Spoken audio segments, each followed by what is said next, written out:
शिवसेना पक्ष आणि चिन्हासंदर्भात येत्या 8 ऑक्टोबरला सुनावणी होणार आहे। याआधी 20 ऑगस्टची तारीख देण्यात आलेली होती, तर पालिका निवडणुकीच्या आधी सुनावणीची ठाकरेंना अपेक्षा आहे। शिवसेना पक्ष आणि चिन्ह कोणाकडे जाणार याकडे आता राजकीय वर्तुळाचं लक्ष लागलेलं आहे।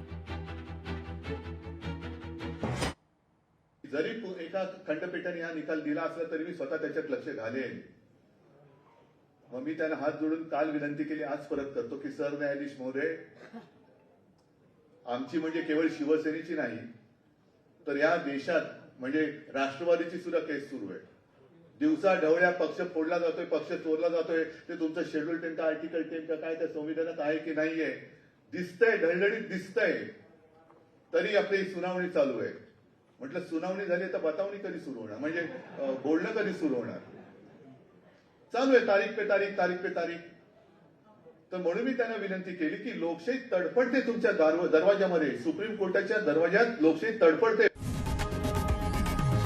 लोकशाही मराठी ऐका, पहा, जागरूक रहा।